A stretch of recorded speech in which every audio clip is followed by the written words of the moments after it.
مدینہ منورہ جانے والے کس ادب کے ساتھ، طریقے کے ساتھ وہ بارگاہ رسالت میں حاضری دیں، تو کون سے ایسے ادب ان کو ملحوظ خاطر رکھنے چاہیے، اس حوالے سے رہنمائی فرمائیں۔ سب سے پہلے تو یہ کہ جب آپ مکے مدینے دونوں سفر اختیار کر رہے ہوں تو اس پر اللہ پاک کا شکر ادا کریں کہ اللہ پاک نے یہ بہت بڑی نعمت آپ کو عطا فرمائی ہے، اور جتنے بھی گناہ ہیں اس سے آپ توبہ کریں، جو قرض آپ کے اوپر ہے، حقوق العباد آپ کے اوپر ہیں، اسے ادا کریں، اور بالکل ایک سعادت سمجھتے ہوئے آپ حرمین طیبین کا سفر اختیار کریں۔ مدینہ منورہ بالخصوص جب آپ پہنچیں تو وہاں بنیادی نیت آپ کی یہ ہونی چاہیے کہ میں نبی پاک صلی اللہ علیہ وسلم کی بارگاہ میں حاضر ہو رہا ہوں۔ آپ یہاں تک اندازہ لگائیں کہ بعض علماء نے یہ ارشاد فرمایا کہ وہ یہ بھی نیت نہیں کرے گا کہ میں مسجد نبوی علی صاحبہ الصلاۃ والسلام میں حاضر ہو رہا ہوں۔ اس کی بنیادی نیت، اب یہاں دو طرح کے الفاظ ہیں، ایک یہ ہے کہ وہ نبی پاک صلی اللہ علیہ وسلم کی قبر انور کی زیارت کے لیے آ رہا ہے، اور بعض علماء نے بالخصوص مالکیہ جو علماء ہیں انہوں نے یہ فرمایا کہ وہ یہ نیت کرے گا کہ میں حضور پاک صلی اللہ علیہ وسلم کی بارگاہ میں حاضر ہو رہا ہوں، ٹھیک ہے، کیونکہ آپ کی جو دنیا سے تشریف آوری کے بعد زندگی ہے وہ دنیاوی زندگی ہی کی طرح ہے، تو یہ نیت رکھ کے وہ مدینہ منورہ جائے گا کہ میں نبی پاک صلی اللہ تعالیٰ علیہ وآلہ وسلم کی بارگاہ میں حاضر ہو رہا ہوں۔ اور پھر نبی پاک صلی اللہ علیہ وسلم کے اس انداز کو اپنے پیش نظر رکھے۔ قاضی ضیاء المکی رحمۃ اللہ تعالی علیہ اپنی کتاب البحر العمیق میں ایک حدیث مبارکہ، ایک روایت لے کر آئے ہیں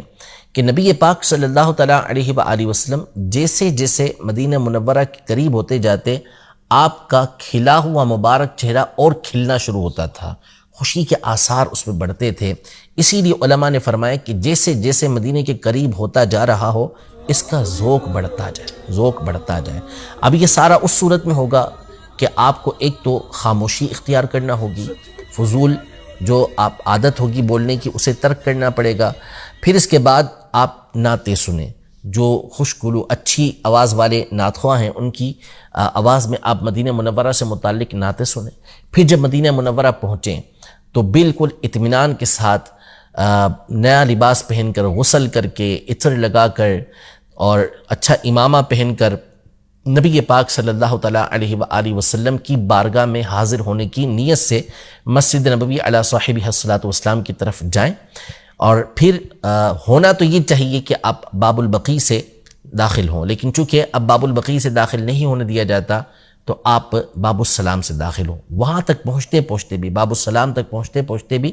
آپ کے دل میں ایک ذوق ہو، شوق ہو کہ آپ نبی پاک صلی اللہ علیہ وسلم کی بارگاہ میں حاضر ہو رہے ہیں۔ پھر اس کے بعد جب آپ مسجد نبوی علی صاحبہ الصلاۃ والسلام میں داخل ہونے لگے تو سیدھا قدم اندر داخل کریں، اعتکاف کی نیت کریں۔ بڑی خوبصورت مسجد نبوی علی صاحبہ الصلاۃ والسلام بنی ہوئی ہے، اس کا ایک جانب جو ہے وہ قدیم جو فن تعمیر ہے اس کا شاہکار ہے،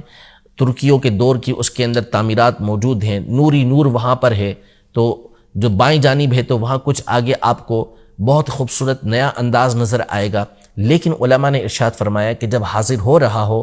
تو اس وقت مسجد نبوی علی صاحبہ الصلاۃ والسلام کے نقش و نگار کو، اس کے ڈیزائن کو بھی نہ دیکھیں، بلکہ سیدھا نبی پاک صلی اللہ علیہ وسلم کی بارگاہ کی طرف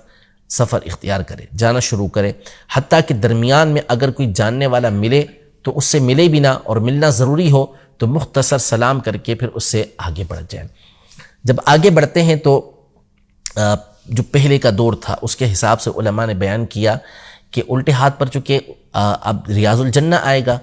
تو اس وقت کوئی اتنا مسئلہ نہیں ہوتا تھا، تو وہ یہ تھا کہ یوں بیان کیا کہ اگر آپ کا ذوق اجازت دیتا ہے، کیونکہ بندہ جب عشق میں ہوگا، ذوق کے اندر ہوگا تو اس کی تڑپ ہوگی کہ بس جلد سے جلد نبی پاک صلی اللہ علیہ وسلم کی بارگاہ میں حاضر ہو جاؤں، مواجہ اقدس کے سامنے، سنہری جالیوں کے سامنے حاضر ہو جاؤں۔ تو فرمایا کہ اگر آپ کا ذوق اجازت دے تو آپ پھر 2 رکعت ادا کر لیں، اگر اجازت دیتا ہے ذوق، ورنہ پھر نبی پاک صلی اللہ علیہ وسلم کی بارگاہ میں آپ حاضر ہو جائیں۔ جب آپ پہنچ جائیں سنہری جالیوں کے سامنے تو پہلے نبی پاک صلی اللہ علیہ وسلم کی بارگاہ میں حاضر ہوں۔ علماء نے یہ ارشاد فرمایا کہ لمحہ وہ لمحہ ہونا چاہیے کہ بندے کے دل سے 2 جہاں نکل چکے ہوں، صرف اس کی دل کے اندر نبی پاک صلی اللہ علیہ وسلم کی ذات گرامی موجود ہو، یہاں کھڑے ہو کر وہ نبی پاک صلی اللہ علیہ وسلم کی بارگاہ میں سلام عرض کرے۔ اور معتبر کتابوں کے اندر یہ لکھا کہ یقف کما یقف فی الصلاۃ، ایسے کھڑے ہو جیسا کہ نماز کے اندر کھڑا ہوتا ہے، اور اس بات کا اعتقاد رکھیے کہ نبی پاک صلی اللہ علیہ وسلم مجھے ملاحظہ کر رہے ہیں، مجھے دیکھ رہے ہیں، اور یہ اعتقاد رکھے کہ آپ علیہ الصلوۃ والسلام کی زندگی اب بھی ویسی ہی ہے جیسا کہ دنیا سے پردہ فرمانے سے پہلے تھی۔ پھر جو اس کو وقت میسر ہو، جتنا وقت مل سکے، نبی پاک صلی اللہ علیہ وسلم کی بارگاہ میں پہلے تو سلام عرض کرے، اور جس نے اس کو سلام کہا ہے کہ نبی پاک صلی اللہ علیہ وسلم کو میرا سلام کہیے گا، تو پھر سلام اس کا بھی سلام پیش کرے، اور پھر جتنا موقع مل سکے اسے باادب کھڑے ہو کر، ہو سکے تو روتے ہوئے، نبی پاک صلی اللہ علیہ وسلم کی بارگاہ میں صلاۃ و سلام عرض کرے۔ جو اسے سیگے آتے ہیں، جس طرح کا درود پاک پڑھ سکتا ہے، اللہم صلی علی سیدنا و مولانا محمد، الصلاۃ والسلام علیک یا رسول اللہ، الصلاۃ والسلام علیک یا حبیب اللہ، جو اسے پڑھنا آتا ہے وہ نبی پاک صلی اللہ علیہ وسلم کی بارگاہ میں عرض کرے۔ پھر اس کے بعد اگر موقع ملتا ہے تو وہاں اپنی حاجتیں عرض کرے۔ امام محدث جزری رحمۃ اللہ تعالی، ابن جزری رحمۃ اللہ تعالی علیہ فرماتے ہیں کہ یہ وہ مقام ہے کہ اگر یہاں دعائیں قبول نہیں ہوں گی تو دعائیں قبول کہاں پر ہوں گی؟ دعائیں کرے نبی پاک صلی اللہ علیہ وسلم کی بارگاہ میں، ان سے عرض کرے، اور ان کا وسیلہ پیش کر کے اللہ پاک کی بارگاہ کے اندر عرض کرے، جو دل کے اندر تمنا ہے، شفاعت کی بھیک نبی پاک صلی اللہ علیہ وسلم سے مانگے۔ پھر اس کے بعد جو شیخین کریمین ہیں، حضرت ابوبکر صدیق رضی اللہ تعالی عنہ کا جو مزار مبارک کے ساتھ ہی ہے، وہاں پہ کھڑے ہو کے ان کو سلام پیش کرے۔ پھر حضرت عمر رضی اللہ تعالی عنہ کو سلام عرض کرے، پھر دونوں کے درمیان میں کھڑے ہو کے دونوں کو سلام عرض کرے، پھر نبی پاک صلی اللہ علیہ وسلم کو سلام عرض کر کے حتی الامکان کوشش کر کے الٹے قدموں یہ باب البقیع سے باہر کی طرف آپ آ جائیں، اور جاتے جاتے بھی جتنا ہو سکے درود و سلام پڑھتے رہیں، مڑ مڑ کے۔ اگر موقع نہیں ملتا کہ آپ جو ہے وہ الٹے قدموں جا سکتے ہیں، کوشش کریں گے تو کوئی مشکل کام نہیں ہوگا، لیکن بار بار نبی پاک صلی اللہ علیہ وسلم کی قبر انور کو دیکھتے رہیں، حسرت کے ساتھ دیکھتے رہیں، شوق کے ساتھ دیکھتے رہیں۔ اس طرح جب آپ حاضری دیں گے تو انشاءاللہ تبارک و تعالی آپ کا ذوق بھی برقرار رہے گا، اور پھر جتنا آپ کا ذوق ہو سکے بار بار نبی پاک صلی اللہ تعالی علیہ وسلم کی بارگاہ کے اندر حاضری دیں، ورنہ کم از کم اتنا ہو کہ ہر نماز کے بعد ایک مرتبہ آ جائیں مسجد نبوی علی صاحب الصلاۃ والسلام، اور پھر نبی پاک صلی اللہ علیہ وسلم کی بارگاہ میں حاضر ہو کر سلام عرض کریں۔